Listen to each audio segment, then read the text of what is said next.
Hello friends, સ્વાગત છે તમારું હિરાસ કિચનમાં। આજે આપણે બનાવીશું ક્રિસમસ સ્પેશિયલ પ્લમ કેક। આ કેક છે તે આપણે ઓવન વગર બનાવીશું। ક્રિસમસ ઉપર બધી જ જગ્યાએ આ રીતની કેક મળતી હોય છે, પણ આ કેક છે તે આપણે ઘરે એકદમ એગલેસ બનાવીશું, અને એ પણ ઘરમાં રહેલી જ વસ્તુમાંથી। તો ચાલો બનાવીએ। તો સૌથી પહેલાં આપણે અહીંયા ડ્રાયફ્રૂટને પલાળવાના છે। તો અહીંયા આપણે 1 કપ ઓરેન્જ જ્યુસ લીધું છે। તો ડ્રાયફ્રૂટમાં આપણે અહીંયા કાળી દ્રાક્ષ, બદામના ટુકડા, કાજુના ટુકડા, અખરોટ અને ટૂટી ફ્રૂટી મિક્સ કલરની લીધેલી છે। તો બધી વસ્તુને આપણે સારી રીતે મિક્સ કરી દઈશું અને 1 કલાક માટે આપણે તેને પલાળવા માટે રાખી દઈશું। ડ્રાયફ્રૂટ છે તે તમે તમારા પસંદ અનુસાર વધુ ઓછા ઉમેરી શકો છો। જો આમાંથી કોઈ પણ ન હોય તો તમે સ્કીપ પણ કરી શકો છો, પણ કેકની અંદર ડ્રાયફ્રૂટનો ક્રંચ ખૂબ જ સરસ લાગે છે, એટલે જો હોય તો ઉમેરવા। તો પ્લમ કેકની અંદર વપરાતું આપણે સિરમ બનાવવાનું છે। તો તેના માટે આપણે અહીંયા પેન લઈ લેશું। પેનની અંદર આપણે થોડી એવી ખાંડ એડ કરવાની છે। અહીંયા આપણે 30 થી 40 ગ્રામ જેટલી ખાંડ લીધેલી છે। હવે પાણી ઉમેર્યા વગર આપણે ખાંડને કેરમલાઇઝ કરવાની છે। આ કેકની અંદર છે તે આપણે જરા પણ જાતનો કોકો પાવડરનો યુઝ નથી કરેલો, ખાંડથી જ આપણે તેને બ્રાઉન કલર આપવાનો છે। તો ખાંડ સારી રીતે મેલ્ટ થાય ત્યાં સુધી આપણે તેને ચલાવવાની નથી। હવે 5 મિનિટ પછી આપણે ખાંડને આ રીતના સારી રીતે મિક્સ કરી દઈશું। તો ખાંડ આપણી અહીંયા સારી રીતે કેરેમલ થઈ ગઈ છે। તો હવે તેનો સ્વાદ વધારવા માટે આપણે અહીંયા થોડો એવો ગોળ એડ કરવાનો છે। ગોળનો ફ્લેવર છે તે કેકની અંદર ખૂબ જ સરસ લાગે છે, તો તમે જરૂરથી ગોળ ઉમેરજો। જો ગોળ ન ઉમેરવો હોય તો 1 થી 2 ચમચી જેટલો કોકો પાવડર ઉમેરવો પડશે, અથવા તમે ગોળ એડ કરી શકો છો। તો ગોળ પણ આપણો સારી રીતે મેલ્ટ થઈ ગયેલ છે। આ રીતે બબલ્સ આવે ત્યાં સુધી આપણે થવા દેવાનો છે। તો બધી વસ્તુને આપણે સારી રીતે મિક્સ કરી દીધેલ છે। તો હવે તેની અંદર આપણે પાણી એડ કરવાનું છે। તો અહીંયા અડધો કપ જેટલું આપણે પાણી ઉમેરી દઈશું। પાણી ઉમેરીએ ત્યારે આપણે ગેસની ફ્લેમ બંધ કરી દેવાની છે, કારણ કે બધી વસ્તુ ગરમ હોવાથી પાણી ઉમેરશું જેથી કરીને તેના છાંટા છે તે આપણા હાથ ઉપર આવી શકે છે, એટલે ગેસ બંધ કરીને જ પછી પાણી ઉમેરવાનું છે। તો સારી રીતે બધી વસ્તુને ગેસ ઓન કરીને સારી રીતે મિક્સ કરી દઈશું, અને મધ જેવું લાગે આપણે હાથેથી અડીએ તેવું આપણે મિશ્રણ તૈયાર કરવાનું છે। આ કેક છે તે આપણે આજે એગલેસ જ બનાવીએ છીએ। તો આજે આપણે એ રીતે બનાવશું કે બાળકોને ખૂબ જ પસંદ આવશે, અને ઘરમાં રહેલી જ વસ્તુમાંથી આજે આપણે તેને બનાવીશું, એટલે બહારથી કોઈ પણ જાતની વસ્તુ લેવાની ઝંઝટ નહીં રહે। આ કેક બનાવીને જો તમે બાળકોને આપશો તો બાળકો વારંવાર આ જ કેકની ડિમાન્ડ કરશે। તો અહીંયા આપણું સિરપ તૈયાર છે। તો હવે સિરપને આપણે ઠંડુ થવા માટે રાખી દઈશું। સિરપ આપણું ઠંડુ થાય છે ત્યાં સુધીમાં આપણે અહીંયા કેક માટેનું બેટર રેડી કરીશું।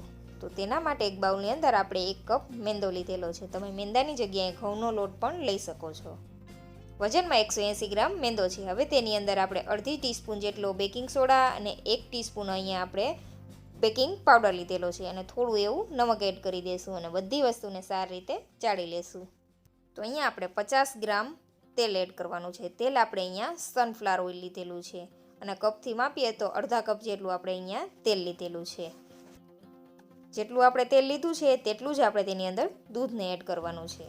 1 ચમચી છે તે આપણે એલચી, જાયફળ અને તજનો પાવડર એડ કરી દઈશું, અને 1 ચમચી વેનીલા એસેન્સ। હવે બધી વસ્તુને આપણે પહેલાં સારી રીતે મિક્સ કરી દઈશું। તો આ બાજુ આપણું સિરપ પણ ઠંડુ થઈ ગયેલ છે। તો હવે સિરપમાંથી આપણે થોડું થોડું સિરપને બેટરની અંદર એડ કરતું જવાનું છે, અને સારી રીતે મિક્સ કરવાનું છે। જેમ જરૂર લાગે તેમ જ આપણે સિરપ એડ કરી દેવાનું છે, વધુ પડતું એકી સાથે નથી ઉમેરવાનું, નહીંતર આપણું બેટર છે તે ઢીલું થઈ જશે। આટલા માપથી તમે 700 થી 800 ગ્રામ જેટલી કેક બનાવીને રેડી કરી શકો છો। તો અહીંયા આપણા ડ્રાયફ્રૂટ પણ સારી રીતે પલળી ગયેલા છે। તો હવે તેને પણ આપણે બેટરની અંદર એડ કરી દઈશું, અને સારી રીતે બધી વસ્તુને મિક્સ કરી દઈશું। આ બેટરને વધુ પડતું ફેટવાનું નથી, ફક્ત બધી વસ્તુ સારી રીતે મિક્સ થઈ જાય ત્યાં સુધી આપણે તેને ફેટવાનું છે। તો અહીંયા આપણે કેક ટીન લઈ લેશું। અહીંયા મારી પાસે હાર્ડ શેપનું છે એટલે મેં તે લીધેલું છે, તમે ગમે તે શેપનું લઈ શકો છો। હવે તેની અંદર આપણે 1 ચમચી તેલ લગાવી દઈશું। સારી રીતે કિનારા સુધી પણ આપણે તેલ લગાવવાનું છે। જો તમારી પાસે બટર પેપર હોય તો તમારે આ સ્ટેપ છે તે સ્કીપ કરી દેવાનું। હવે તેના ઉપર આપણે થોડો એવો મેંદો છાંટી દઈશું। આ પ્રોસેસ કરવાથી આપણે કેકને છે તે આસાનીથી ડિમોલ કરી શકશું। વધારાનો જે આ લોટ છે તે આપણે હટાવી દેવાનો છે।